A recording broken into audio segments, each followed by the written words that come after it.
বাংলাদেশ একটি সুন্দর দেশ, সম্ভাবনার দেশ। প্রতিনিয়ত বাংলাদেশের অগ্রগতি হচ্ছে। জনসংখ্যা নিয়ন্ত্রণে বাংলাদেশ উন্নতি করলেও লক্ষ্যে পৌঁছাতে অনেকটা পথ বাকি।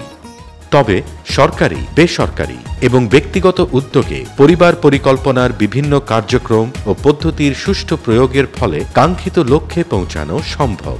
বিডিএইচএস এর তথ্য মতে সার্বিক পরিবার পরিকল্পনা পদ্ধতি ব্যবহারের উন্নতি হয়েছে। 1994 সালে জন্ম নিয়ন্ত্রণ ব্যবহারকারী হার ছিল 44.6%। 2011 সালে তা গিয়ে পৌঁছায় 61.2%। কিন্তু 1994 সালে দীর্ঘমেয়াদী পদ্ধতি ব্যবহারের হার ছিল 2.2%, যা 2011 সালে কমে গিয়ে দাঁড়ায় 1.8%। আবার 1994 সালে স্থায়ী পদ্ধতি ব্যবহারের হার ছিল 9.2%, যা 2011 সালে কমে গিয়ে দাঁড়ায় 6.2%।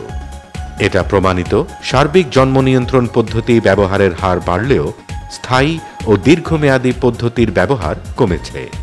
তাই বাংলাদেশের প্রেক্ষাপটে নারীদের জন্য দীর্ঘমেয়াদী পদ্ধতি আইইউডি, যা 10 বছরের জন্য, ও ইমপ্লান্ট, যা 5 বছরের জন্য, আর রয়েছে স্থায়ী পদ্ধতি টিউবেক্টমি, আর পুরুষদের জন্য স্থায়ী পদ্ধতি এনএসভি ব্যবহার অত্যন্ত জরুরি। বাংলাদেশে জন্ম নিয়ন্ত্রণের ক্ষেত্রে দীর্ঘমেয়াদী ও স্থায়ী পদ্ধতিগুলো কেন জনপ্রিয় হয়নি? এ বিষয়ে সংশ্লিষ্টরা কি বলেন? আমাদের দেশে দীর্ঘমেয়াদী পদ্ধতি আইইউডি সম্বন্ধে সঠিক ধারণা এবং সচেতনতার অভাব আছে। অনেকে মনে করে যে আইইউডি পড়লে জরায়ু ফুটা হয়ে যাবে এবং শরীরের আনাচে কানাচে এটা ঘোরাঘুরি করবে। আসলে এই ধারণা ভিত্তিহীন। আমি আইইউডি পড়ছি প্রায় 6 বছর হইল। আমার কোনো সমস্যা হয় নাই। আমার স্বামীও খুব খুশি। স্বামী সন্তান লইয়া আমি ভালোই আছি। কাউন্সেলিং করে সঠিক এবং দক্ষ হাতে আইইউডি ইনসার্ট করি, তাহলে এর যে ভুল ধারণাগুলো আছে সেই ধারণাগুলো থাকবে না এবং এই পদ্ধতি বাংলাদেশে আরও জনপ্রিয়তা অর্জন করবে। ইমপ্ল্যান্ট এবং আইইউডি এই দুটো আমাদের জনগোষ্ঠীর কাছে এখনও ততটা পরিচিত হয়ে ওঠেনি। তো আমি মনে করি যে এই দুটোর জন্য সহজ কোনো ব্র্যান্ড নেম দিয়ে প্রচার বা পরিচিতির প্রয়োজন। সরকারি লেভেলে দীর্ঘমেয়াদী পদ্ধতিগুলি যেমন আছে, বেসরকারি মেডিকেল কলেজ এবং বেসরকারি প্রাইভেট ক্লিনিকগুলোতেও নির্দিষ্ট কোনো অর্থের বিনিময়ে সুদক্ষ প্রোভাইডার দিয়ে এই সার্ভিসগুলো আমরা দিলে গ্রহীতারা যেমন উপকৃত হবে এবং আগ্রহী হবে এবং প্রোভাইডাররাও তাদের সার্ভিসগুলো পৌঁছে দিতে পারবে। আমি এসেছি, আমার বাবুর আজকে 7 দিন, ওজেএসবিতে আমার বাবু হয়েছে সিজারে। এখন আমি আমার হাজব্যান্ড দুজনে মিলে ডিসিশন নিয়েছি যে ইমপ্ল্যান্টের একটা ব্যবস্থা নিব। এই প্ল্যান করলে 5 বছরের জন্য নিশ্চিন্ত। দীর্ঘমেয়াদী পদ্ধতি ব্যবহারের মাধ্যমে সাধারণ জনগণ যাতে হাতের কাছে সেবা পায়, সেজন্য নির্বাচিত ডাক্তারদের প্রশিক্ষণ দেয়া হয়।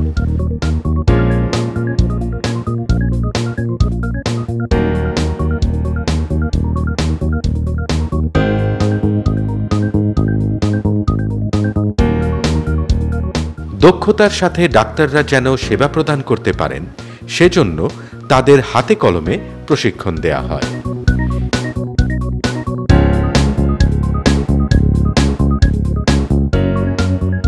এই প্রশিক্ষণ কর্মসূচিতে যারা অংশ নিয়েছেন, আগামী দিনে যারা পরিবার পরিকল্পনা সেবা দান করবেন, তারা কি বলেন? এখান থেকে প্রশিক্ষণটা পেয়ে আমার খুবই ভালো লাগছে এবং আমরা আমাদের স্ব কর্মক্ষেত্রে এবং এই ব্যাপারে আমাদের ক্লায়েন্টদের উদ্বুদ্ধ করব। আমাদের কাছে গর্ভকালীন এবং গর্ভপরিবর্তী অনেক দম্পতি এবং রোগিনী আসেন যারা দীর্ঘমেয়াদী এবং স্থায়ী পদ্ধতির ব্যাপারে আগ্রহী। আগে আমাদের এখানে কোনো প্রাইভেট চেম্বারে আমরা সেই পদ্ধতিগুলো, যে প্রোডাক্টগুলো আছে সেগুলো আমাদের অ্যাভেলেবল ছিল না বিধায় তাদেরকে সেরকম সাহায্য করতে পারতাম না। আমরা বলতাম যে সরকারি জায়গায় যেখানে সরকার এগুলো প্রোভাইড করছে সেখানে যেতে। অনেকেই জব করেন, তারা যেতে পারতেন না, ফলে আলটিমেটলি যাওয়াও হতো না, সেই পদ্ধতিগুলো নেওয়াও হতো না এবং অপরিকল্পিত গর্ভ নিয়ে আবার আমাদের কাছে ফিরে আসতো। বর্তমানে LAPM এবং প্রাইভেট সেক্টর ইনিশিয়েটিভ প্রোগ্রামের আওতায় আমি এবং আমরা কেউ কেউ এই প্রাইভেট চেম্বারের ডক্টররা ট্রেনিং পেয়েছি এবং আমাদের কাছে সেই প্রোডাক্টগুলো অ্যাভেলেবেল হয়েছে। আমরা এখন আপনাদেরকে আপনাদের সুবিধা মতো সময়েই আমাদের প্রাইভেট চেম্বার থেকেই এই সেবাটা দিতে পারবো। এখানে দীর্ঘ 15 বছর ধরে প্রাইভেট প্র্যাকটিস করি। বেসরকারিভাবে অনেক রোগী আমার কাছে পরিবার পরিকল্পনা সেবা নিতে আসেন। ওনারা ইমপ্ল্যান্ট এবং আইইউডি সম্পর্কে অনেক তথ্য জানতে চান এবং নিতে আগ্রহ প্রকাশ করেন, কিন্তু অতীতে আমার কাছে এগুলো সরবরাহ না থাকায় এবং ট্রেনিং না থাকার কারণে আমি আমার রোগীদের কোনো সেবা দিতে পারিনি। বর্তমানে আমি ট্রেনিংও নিয়েছি, আমার কাছে সরবরাহ আছে, কাজে এখন রোগী আসলে আমি পরিবার পরিকল্পনার সেবা দিতে পারবো। তদুপরি এই আইইউডি এবং ইমপ্ল্যান্টের কোনো সহজ ব্র্যান্ড নেম বাজারে আসলে আমরা সেবাদানকারীরা এবং পরিবার পরিকল্পনা নিতে আগ্রহী ব্যক্তিরা উভয়ে উপকৃত হব। আমি ডাক্তার হিসেবে বিদেশে অনেক আইইউডি পড়িয়েছি, কিন্তু দেশে প্রাইভেট সেক্টরে কোনো আইইউডি অ্যাভেলেবল না থাকাতে আমরা এই সেবাটা দিতে পারিনি। কিন্তু রিসেন্টলি যখন আমি এই ট্রেনিং পেলাম, তখন আমি আমার কাজের জায়গায় এসে কাস্টমারকে কাউন্সেলিং করে আইইউডি পড়াতে সক্ষম হয়েছি। এতে কাস্টমারও খুশি, আমিও খুশি।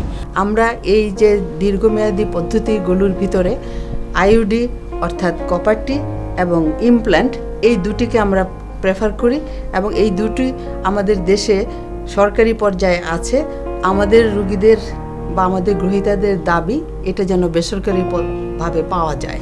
আমাদের দেশের যে পরিবার পরিকল্পনা পদ্ধতিগুলো আছে, স্থায়ী পদ্ধতি যা আছে সেটা আমরা সবসময় যখন দরকার আমরা এটা করে থাকি। শুধু আমাদের দীর্ঘমেয়াদী পদ্ধতিগুলোর জোরালোভাবে মার্কেটিং হওয়া দরকার। আমরা এটা চাই, আমাদের রোগীদের দাবি, আমাদেরও দাবি, আমাদের গাইনোকোলজিস্ট এবং স্পেশালিস্টদের কাছে এটা সহজভাবে যেন পৌঁছে যায়। বাংলাদেশের কাঙ্ক্ষিত জনসংখ্যা নিয়ন্ত্রণ কর্মসূচিতে দীর্ঘমেয়াদী এবং স্থায়ী পদ্ধতির ব্যবহার অত্যন্ত জরুরি। বাংলাদেশ সরকারের এই ক্ষেত্রে স্থায়ী এবং দীর্ঘমেয়াদী কার্যক্রম চালু আছে। আর আমাদের দেশের এই জনসংখ্যা নিয়ন্ত্রণে সরকারি এবং বেসরকারি উদ্যোগে এই ক্ষেত্রে সেবা কার্যক্রম চালু করা অত্যন্ত সময় উপযোগী এবং জরুরি।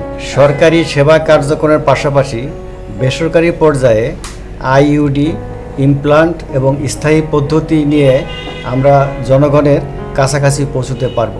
এটা সরকারি কার্যক্রমের পাশাপাশি সম্পূরক হিসাবে আমাদের জনসংখ্যা নিয়ন্ত্রণে উল্লেখযোগ্য ভূমিকা রাখবে। ইউএসআইডির সহায়তায় সোশ্যাল মার্কেটিং কোম্পানি এনজেন্ডার হেলথ এবং শপস এর যৌথ উদ্যোগে গৃহীত এই সেবা কার্যক্রমকে আমি স্বাগত জানাই এবং এর সার্বিক সাফল্য কামনা করি। আসুন আমরা সবাই মিলে যার যার দায়িত্ব পালন করি, দীর্ঘমেয়াদী ও স্থায়ী পদ্ধতিগুলোকে আরো বেশি জনপ্রিয় ও সফল করার লক্ষ্যে একসঙ্গে কাজ করি।